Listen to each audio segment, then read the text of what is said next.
Welcome back to Hi-Fi Lo-Fi. Remember these? Earlier this year I did a video on these cassette tapes, these Maxell UR90s, and it's been my most popular video ever on YouTube, and it's got the most likes and the most comments. Have a look at it. I'm going to post a link to it in the description below. So these cassette tapes, all I did was basically tell you that I'd bought them locally in a local electrical store. I unwrapped them and showed them to you, but what I didn't do, I didn't test them, I didn't try using them. So what I'm going to do today is record on one of them and check out the quality, because they're made in Indonesia and there is some doubt as to their quality. They are type 1 normal position cassette tapes, by the way, and I'm keeping an open mind. I'm not going to suggest anything about the quality until I've listened to them, because ultimately the proof is in the listening. Let's find out. For the purpose of this video, the equipment I'm using is my Onkyo K-511THM. There we are, the K-511THM. It's part of the Onkyo Intec 275 series, of which I have several machines, and some of them are here, but not all of them. I've got some more elsewhere. The reason I'm using this cassette deck is because it's already rigged up to the amp from the series A933. They're from different generations of the Onkyo Intec 275 series, and I've talked about that in another video. Please check it out on the channel elsewhere. I introduced this tape deck a while back in a video, and it didn't occur to me at the time what the THM may stand for, and I thought about it afterwards, and surely it stands for 3-head mechanism, because it's got 3 heads. And I did say that I thought 3 heads were better than 2, and 2 heads are better than 1, of course, but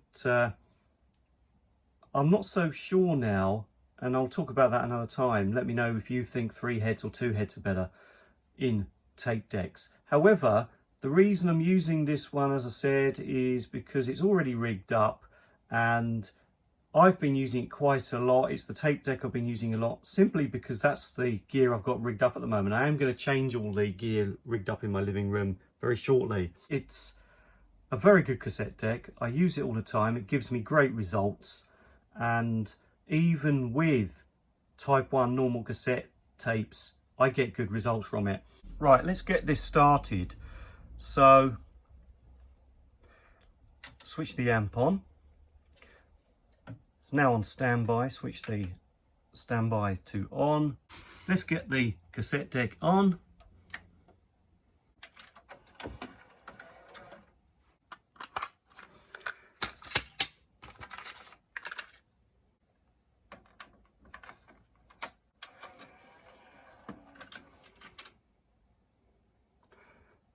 Maybe you've noticed that, and it happens every time I put a cassette tape in the machine, it just slightly jogs the counter and sets it back a notch, sets it back, I guess that's time. I think you can reset that. So if we drop this flap, there is a reset button for the tape counter there, and there you can see it showing all the zeros. So what am I going to record? Well, I'm going to record from a CD using the CD player in the same series. That's the C733. It's one of the later models in the Intec 275 series. Switch that on.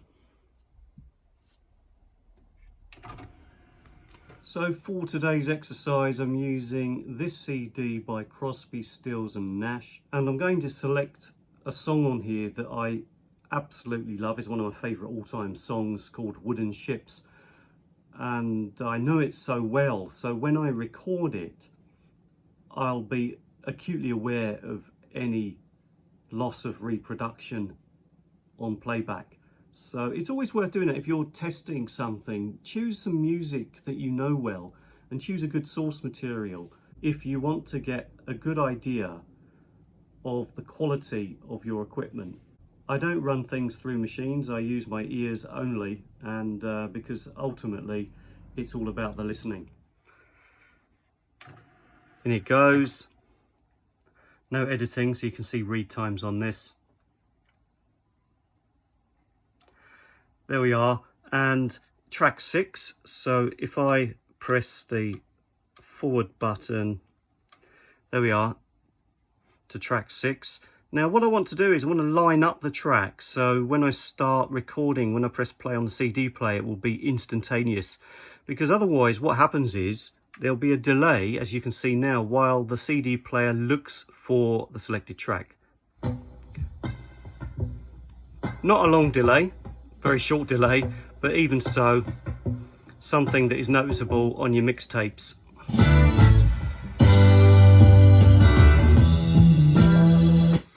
So if we press pause on that track and press back, we now have the CD aligned and spinning at the start point of the track, which is very good if you don't like gaps in your recordings on your mixtapes, on your cassette tapes.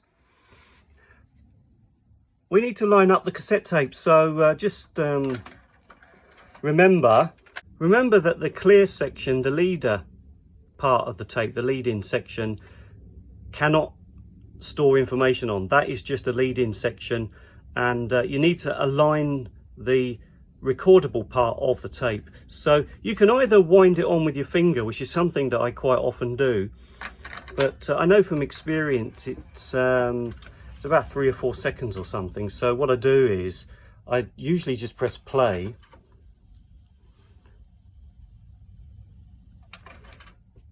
and then let's take it out and have a look. Well, he says that he's wrong. It looks like it's more than 4 seconds on this one.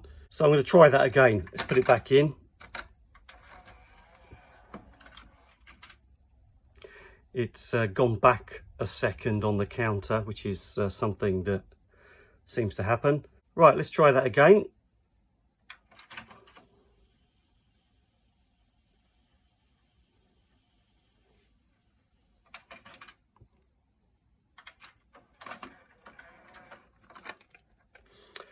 Okay, so if you can see that, the brown section is the bit, if you don't know anything about cassettes, obviously a lot of people watching this video already know this, and not trying to teach you to suck eggs, but yeah, it's gone forward a bit. I'll spool that back very slightly with my finger so it aligns ready for recording. So there we are, it's lined up now. So what that means is we can start the music recording, and then when you play it back, without too much of a gap at the beginning. The only gap at the beginning will be the non-playable lead-in section.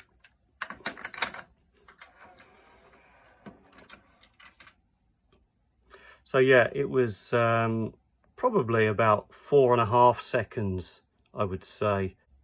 What do we need to do to get recording? Well, the first thing we need to do is check the settings. So I've got Dolby off because I don't like Dolby. I've already mentioned that before. By the way, the MPX filter, that's to do with recording from the radio. No need to worry about that. You can see there a record pause button. So we're going to press that button. It's got the record head ready and in position.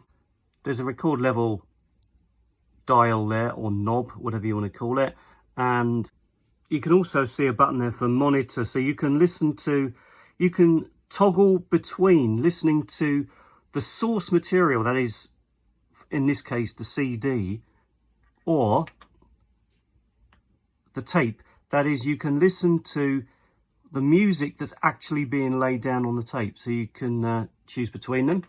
I'll put it on source for now for my recording. Now remember that the amp has to be set to the source on this amp. Some amps you don't need to do that, but on this amp, and depending on the setup you've got, you may not need to do this, but for basic recording from a CD player via an amp to a cassette deck, we've got the source selected on the input of the amp, so that's CD. Usually I would do this with two hands, but I'm holding the camera in one hand, so I'm going to very quickly start the recording using one hand.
Okay, so I didn't play the whole song. Of course, if you are interested in the music, you're not going to enjoy it through a YouTube video.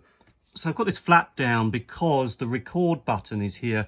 Now, although when the flap is up, I like it, you know, I like the brushed aluminium. It's all metal, very little plastic.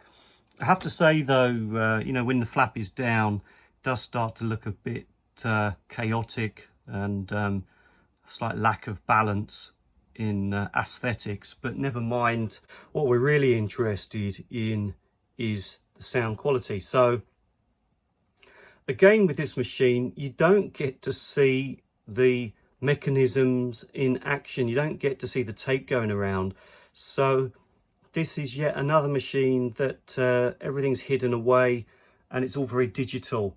And if you do get turned on by watching tapes go around, then again, this machine is not for you. I do have such machines and I do enjoy seeing the tape turn around as well. But this is from an era in Japanese audio gear where they tended to hide away everything behind closed doors, so to speak. Let's listen and let's compare it. So I've got the sound of the CD fresh in my memory, and can close that flap now. First thing to do is rewind it. While that's doing that, select tape on the amp. I'm not going to change the volume control. Let's see how it fares with the same volume level. Generally speaking, when I play back on a cassette machine, the sensitivity is lower, so you tend to get the volume slightly lower on playback. So I may need to turn it up a bit, and it's as simple as that. As I said, there's no Dolby on this one. It does have HX Pro, in case you hadn't noticed. There is HX Pro. HX Pro applies to the recording process and is not something you can switch off, just for your information.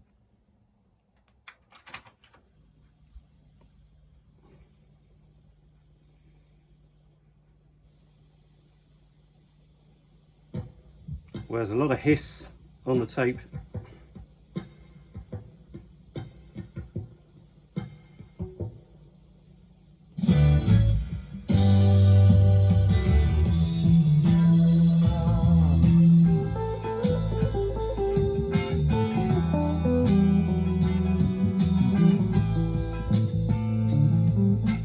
Right, so the tape hiss on that was rather unpleasant. It was rather intrusive.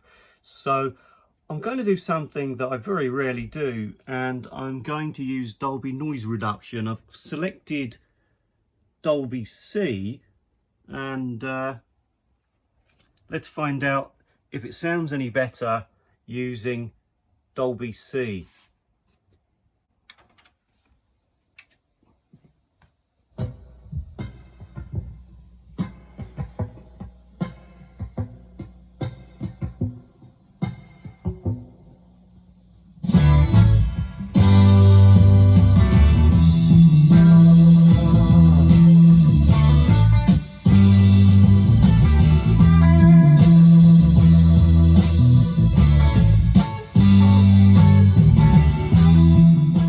Sound test over. So what I did, this is to recap, what I did was I recorded onto this modern day UR90, it's a 90-minute by the way, type 1 normal position, made in Indonesia, Maxell cassette tape, still in production, just to recap all that. Now, I mentioned this CD, and what I'd like to know is if you have a copy of this album in your collection and not this CD. So just for your information, the original album is from 1977 according to the CD notes. I'd be interested to know if you got, say, a high-res version, or perhaps you've got this album on vinyl from back in the day, or maybe you've got a remastered CD version of this.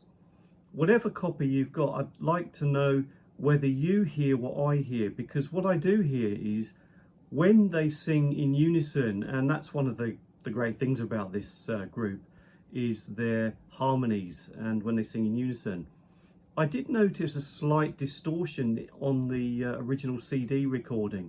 Now, I don't know whether that's an original studio mastering issue or not, but I suspect it could be. I suspect that perhaps the original sound engineering was not up to par on the microphone channels, and the especially when they sang in unison, because I think when they sang individually there was no issue there. Also, another point to note is that I think there's an emphasis on the bass reproduction on this, and there's also a slight lack of higher frequencies. I mean very high frequencies up in the high trebles.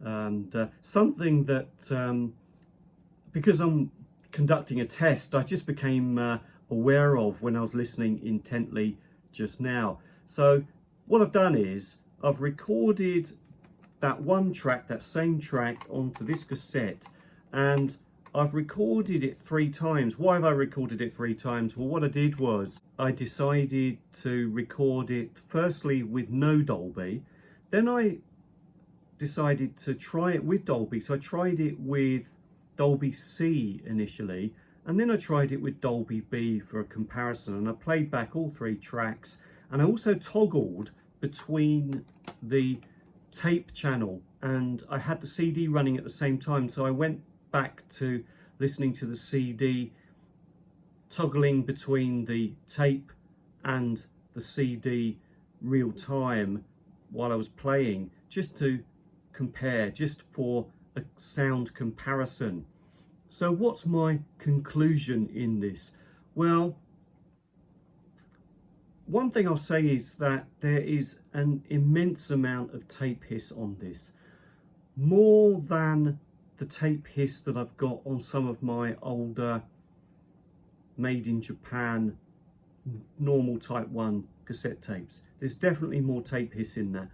If you're a technical expert on these issues, please tell me in the comments below why this UR Maxell tape has more tape hiss than, say, another UR Maxell tape that I've also used, and even recent, not so old Maxell UR cassette tapes I've got and recorded on do not have the level of tape hiss on this. And yeah, let us know if you've got any technical information on that, why that might be. Of course, this is the first one I've tried. Are there inconsistencies? Is this just one that is particularly bad. Don't know.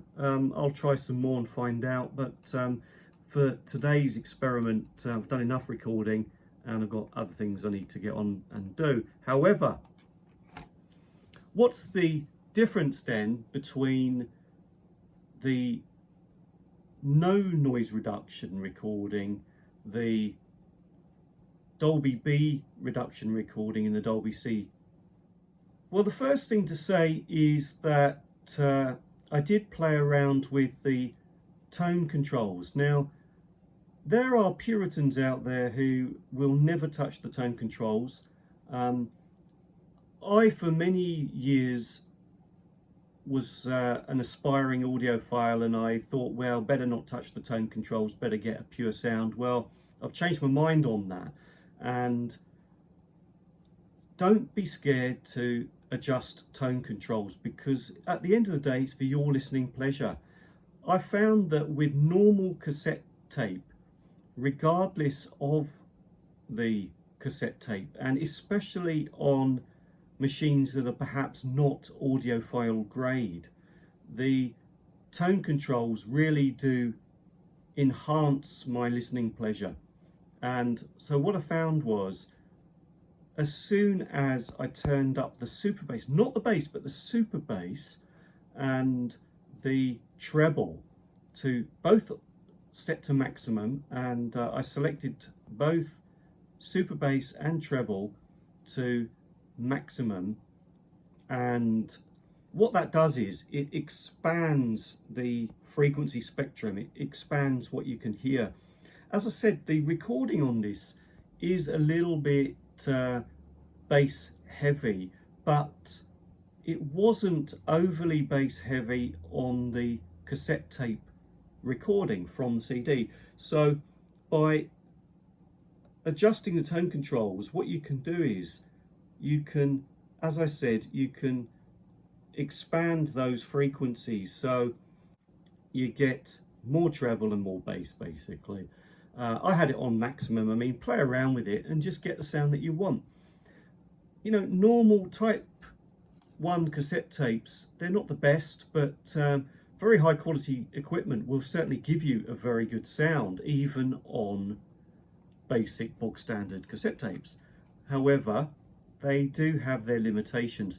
I found that using chrome and metal tapes, I absolutely never need to adjust tone controls. I find that I get a very good sound, and I never used Dolby noise reduction. I never used Dolby noise reduction on chrome and metal tapes. I find that I always get a good sound without any enhancements or gizmos whatsoever.